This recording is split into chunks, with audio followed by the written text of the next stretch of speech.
I know it's a surprise. We're back with Casual Geographic, and man, I'm so happy to be back. I'm sorry it's been such a long time, and don't worry, I'm gonna go all over all the episodes we missed. Trust me. But anyway, yeah, I love to see what he's got up his sleeve now. I haven't watched any of his episodes since, so just because, just obviously because of the channel. And I really want to know. I really want him to surprise me with more facts or maybe things that I don't know. Maybe he'll repeat some stuff. I don't know. I'll probably be like, yo, I recognize it. And it's like, I don't even hate him for it. I get it sometimes. It's kind of, just in case somebody else new is watching this video, Somebody new that doesn't really watch the videos, he just gives the thing out just in case. So, hey, with that being said, let's get into the video. And remember, please smash that like button if you want to see more sexy and nerdy content, and subscribe if you think I deserve it. Now let's do this thing, y'all.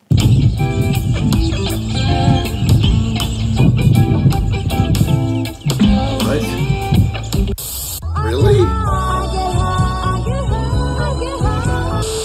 So one night in 2011, a Swedish man called the authorities to remove a moose in his neighbor's yard. He added that he believed the moose was intoxicated. How did he know it was intoxicated? No reason really, just an inkling. Apparently, man,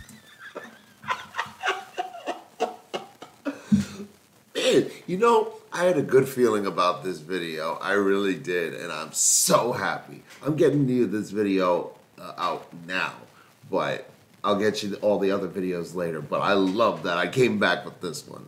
The moose got wasted off apples from a tree and got so tipsy that it tipped over and became part of the tree. And it took fire and rescue services to divorce the sauce moose from its tree. The moose got up and proceeded to walk back into the forest. The next morning, after passing out and going AFK in the same neighbor's garden. So mostly happy ending, nobody got hurt, the tree was left more or less intact, and these pictures were taken by the man's 10-year-old son with the hopes that he could sell them and use the money to buy a PlayStation. CNN would end up buying the pictures. So now there's some 22-year-old Swedish dude that has the best conversation starter no matter what room he's in. And this wasn't a one-time thing. If you had a nickel for every drunk moose story in Sweden, you'd have enough to buy yourself a first-class flight to experience a Buzz Bullwinkle in person. There was that time a moose got plastered and decided to harass school children, and there was even one case where some moose binge on the forbidden fruit and then, well, I can't tell you exactly what's happening here, just know it's a 3-player game with 0 controller. It's believed that when Apple...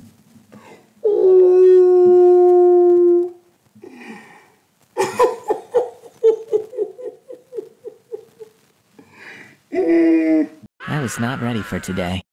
It's believed that when apples fall from trees, they eventually ferment and all the sugars become alcohol. And when moose eat these fruits, well, at best a child gets a PlayStation and at worst a child witnesses 3 moose stationed in play. Some scientists argue that alcoholics are a myth and that moose are just too massive to be put out of commission by some apples. My response? There is no sober explanation for this. Look at this dude. It's not a stretch to believe some animals will go out of their way to alter their consciousness, and the methods get a lot more out of pocket than just eating expired apples. What? Brown bears in a reserve in Russia apparently huffed jet fuel to get elevated. Photographer Igor Brown bears in a reserve in Russia apparently huffed jet fuel to get elevated. Photographer Igor Spilinok spent 7 months in bear country, and he says the bears would find these used barrels, take a hit of kerosene and gasoline, and proceed to airdrop their conscience to Mars. And yeah, the big bears started fiending, to the point where the kerosene carnivores would actively stalk helicopters just on the off chance they get to lap up any fuel that spills onto the soil. And if you're judging them, you must not know what humans are willing to introduce into their bodies just to let their minds ascend. According to a survey, about 46% of Americans call Christmas their favorite holiday. For any of the 46 watching this, I apologize in advance. Reindeer have been seen actively seeking out and eating the Amanita muscaria mushroom. Thanks to their special digestion, they're able to eat something considered poisonous to most animals. The mushroom is also a well-known hallucinogen, and considering reindeer will go out of their way even digging through snow to cop a taste, chances are they know too. And while it is poisonous, it's technically poisonous the same way alcohol is, which is why shamans in Siberia would down the mushroom in rituals in order to become one with nature and all the animals in it, while getting absolutely obliterated in the process. It's even believed that since unwanted toxins are flushed out the body through urine, if you didn't want to run the risk of getting folded by fungus, you could drink the pee of an inebriated ice deer to join the same wavelength as them. It's said that the fungi gives the users feeling. Since unwanted toxins are flushed out the body through urine, if you didn't want to run the risk of getting folded by fungus, you could drink the pee of an inebriated ice deer to join the same wavelength as them. It's said that the fungi gives the users feelings and visions of taking flight. A red and white being that puts reindeers in the clouds. Santa might have been a mushroom this whole time, or a shaman, and the reindeer charioting his sleigh of Christmas magic are just a bunch of caribou cooked off shrooms. Now you see why Rudolph was a red-nosed outcast. While everyone else was trying toadstools, he was out here crushing crystals. But long story short, get R. Kelly by the right reindeer and you'll both believe you can fly. That's probably in bad taste.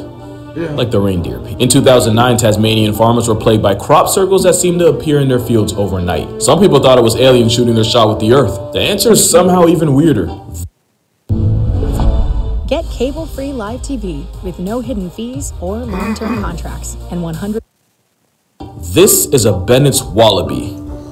And just know this wallaby wallin'. Tasmania is the world's largest source of the poppies used to make opium painkillers. And the travel-sized kangaroos break into the poppy pastures and eat enough to go on a literal field trip with no school bus. Turns out the circles were caused by faded wallabies grazing in circles and then crashing. And these junky marsupials will go as far as scaling fences and eating the same white opium gum used to make morphine and the purple stuff Lil Wayne likes. All that to get more stoned than a witch in Salem. And after they eventually come back to Earth, the wallabies wake up and just go about their day. Because only someone with no job and no bills to pay can afford to live like this. Which is why bees don't be having any of that. You want to get high on hive time? You better pack up your stuff and figure life out because you finna be homeless, good buddy. In the summer, the intense heat can cause the nectar and flowers to ferment. The end game of that is literal buzzed bees flying under the influence. And the symptoms are exactly what you'd expect. A hammered honeybee will often bump into flowers and trees and can even get so sloshed that they can't make it back home and can flatline if they get too cold at night. It doesn't get a whole lot better if they do find their way back. Like I said, bees have no tolerance for the tipsy, and any bee suspected of being on the juice is violently confronted and thrown out the hive. And since bees primarily communicate through a waggle dance, it doesn't take long for a blitz bee to expose itself. In some cases,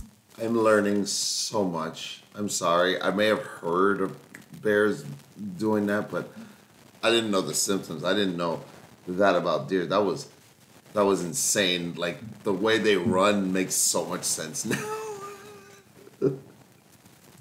guard bees will cripple the offender by chewing their legs off to make sure they physically can't come crawling back. Yeah, they make sure to make an example out of him. And the reason is because bringing fermented nectar into the hive can quite literally destroy the entire colony from the inside. It'd be kind of like passing out special brownies before the big company-wide meeting. So yeah, bees on booze lose a whole lot more than their sobriety. Bees ain't the only ones gambling with life by flying under the influence. In 2006 in Vienna, Austria, 40-something birds were found expired on the ground, but when they were examined by scientists, they didn't find the signs of avian flu like they were expecting. What they did find were rotten berries in their systems, and suddenly the pieces started coming together. It's believed that the berries fermented inside the birds and got them more faded than an NBA legend's hairline. Now for real though, something about greatness means negotiating the integrity of your lineup. The songbirds even had the liver scarring that you'd usually only expect from a hardcore drinker. The result was a bunch of intoxicated birds face-planting in the windows. In lighter news, the same way people start slurring their words once they get to first base with a bottle, buried down birds will often sing like drunks. In an experiment, vocal zebra finches were given some alcohol, and after a couple sips, their songs got more disjointed, more disorganized, and just overall sloppy. Worst part is, they probably thought they were killing it too, which makes them the complete opposite of bats. And you'd think something that flies for a literal living wouldn't do it while mind-fogged. I said fog. I said fog. But bats don't really have a choice, and the ones that eat primarily fruit and nectar can often fall for the same traps as birds and bees and get royally fogged over. Except bats might just have the tolerance of a Russian veteran. In another experiment, you know, it's funny how often science involves drugging or drunking wildlife. But bats from Belize were liquored up until some of them had a blood alcohol content of 0.3. Keep in mind, driving while at 0.08 is playing with the law, life, and Lucifer, since that's who you finna see next. But the drunk bats were somehow able to perfectly maneuver through an obstacle course without FUIing into a face.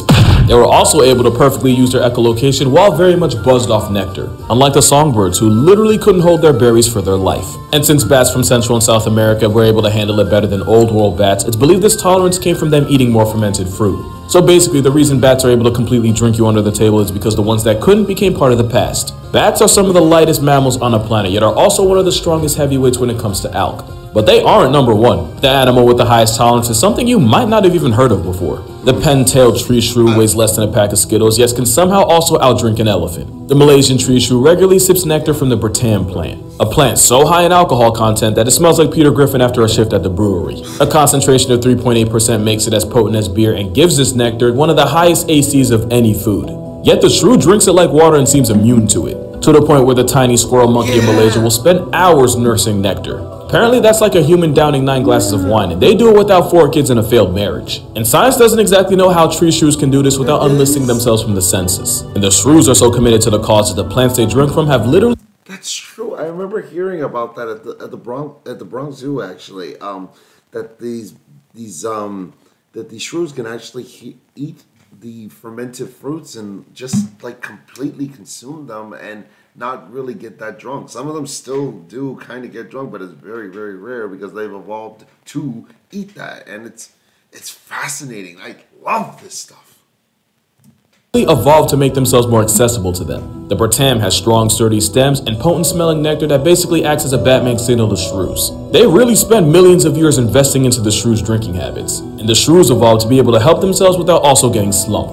The slow loris is also a common customer of the Bertam, and in an experiment, the bug-eyed booze monkey chose alcohol over literal water. All I know is that if chimps had the tolerance of the tree shrew, the world would be a slightly safer place. Yeah, I'm gonna go ahead and put an ad right here, because this is the part of the video where a lot of y'all are gonna click off, and honestly, I don't blame you. Chimps share about 99% of their DNA with us, and feeding for the fermented stuff is very much included. Chimps in West Africa have been caught trying the same palm wine villagers drink. They'd wait for the sugary palm wine to ferment and then use leaves as sponges to soak it up just so they can squeeze it into their mouths. And yeah, the chimps got turned, but sometimes they get a little too gone for everyone else's good. Because there have been multiple cases of chimps raiding illegal brewing setups in Uganda and making off with whatever beer they could. And in some cases, the beer-blasted chimps would proceed to hunt human children. That escalated, didn't it? I'm not going to go too far into the specifics for the sake of our mental health and guidelines. Just know that the same way chimps will stalk and jump smaller monkeys as prey is the exact same way they go after children. Not to mention a chimp heavy on liquid courage is more likely to run a fade than just run. In their defense, humans encroaching onto their natural habitat and adding even more competition is the biggest reason for chimp carnage. But in their offense, chimps are 1000% the angry, belligerent drunks of the animal world. And they're not the only primates that make their drink.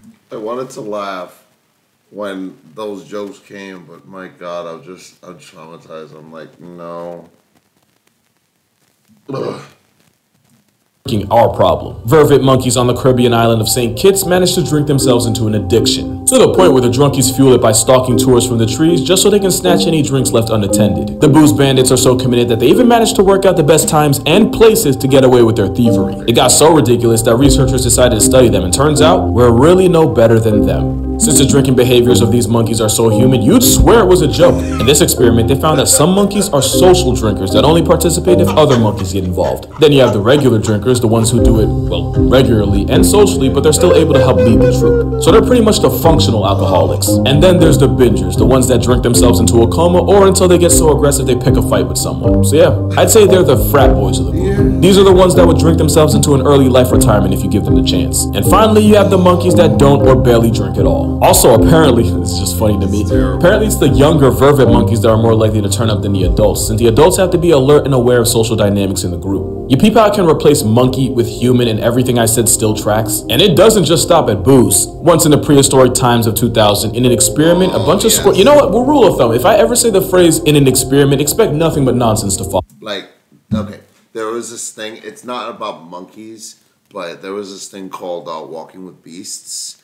And these premature horses had, eaten the fermented grapes and, got accidentally drunk themselves. And one of them was able to get eaten by this predator. Throughout the afternoon, they have continued to eat the fermenting grapes off the ground. They contain only the smallest amount of alcohol, but it is enough to dull their usually sharp senses.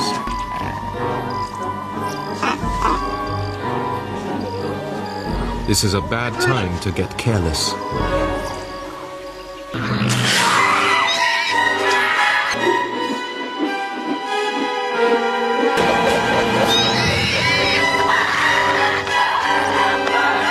It was freaking cool, and I bet you he's gonna mention something like that. This time it involved getting a bunch of squirrel monkeys stoned and then giving them the option to self-medicate, which they did, as the monkeys that were introduced to Mary Jane would be more likely to push a lever to receive an injection of THC, proving that monkeys like to get high. And I could have told you that without the experiment, especially when you see the things lemurs do to boost their conscience. Even though they're not technically monkeys, the primates of Madagascar might have the most creative way of getting lit. Millipedes are poisonous, and black lemurs specifically will grab the bugs, chew on them, and then rub the toxins all over their fur as if it's bug spray. And science says that's exactly what they use it for. But the poison also doubles as a mind-altering life choice that causes lemurs to drool and become the literal highest in the room. Meaning lemurs also self-medicate They just be smoking millipede packs. Now there is a chance that lemurs really are just only using this as bug repellent, but this is not the conduct of someone who would pass a pee test. As for the millipede, imagine millions of years of evolution just for your biggest flex and defense to be used as a struggle bong for a lemur in its stoned age. I'm sure the pufferfish can relate. You knew this was coming the moment you read the title. Pufferfish are one of the most poisonous things alive, and dolphins will take turns chewing on the puffer and then giving it to the next one in the rotation. Quite literally a puff puff pass. And just like with the millipede's toxin, the tetrodotoxin from the pufferfish seems to have an effect on the dolphins. The effect resulting in some doped up dolphins and a seriously traumatized puffer. And now you see why she's single. You remember how I said a tiny tree shrew could drink an elephant under the entire bar? That wasn't a throwaway. I said that for a reason. For a while, scientists called cap on the stories of inebriated elephants, and their biggest claim was that it would take an outrageous amount of alk to have an effect on an animal that huge. Turns out, the most plus-size animal walking the earth today is also a massive lightweight. The ADH7 gene is the one most responsible for helping break down ethanol, aka the drink that leads to good nights and bad decisions. Humans are able to handle their drink a little before French kissing the floor thanks to enzymes that allow us to break down ethanol faster than most animals. For elephants, the ADH7 gene is basically out of order, meaning they're less able to hold their liquor. So if a couple elephants scarf down a bunch of fermented fruit, it's suddenly more likely. And before you say that I never would have known that, remember Dumbo? Swallow it. Oh, they can't keep us down. Oh, I guess you had one little one left over.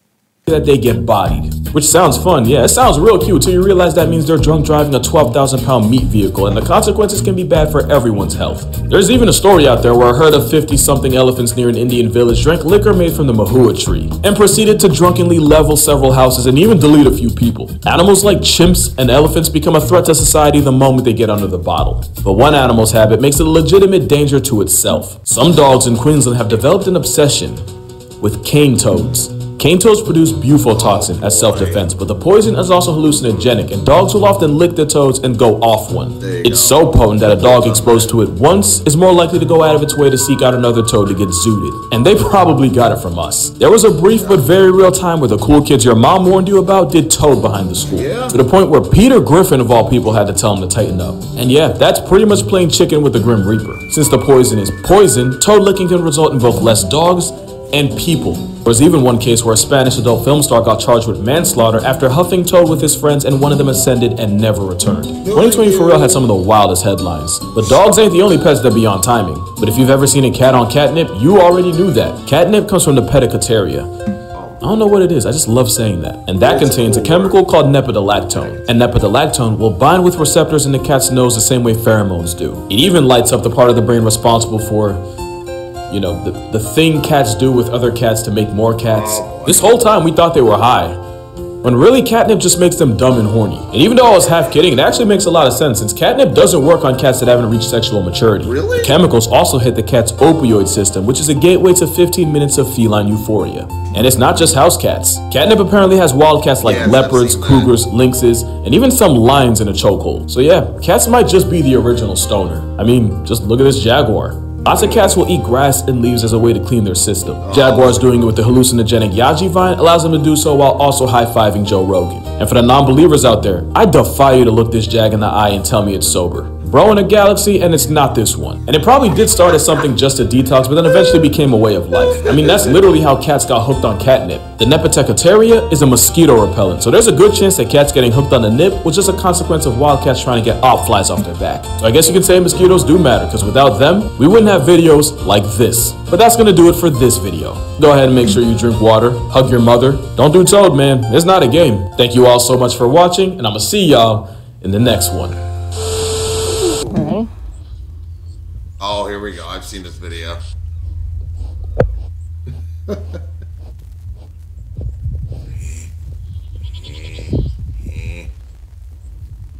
Stinky. Yeah, he's happy.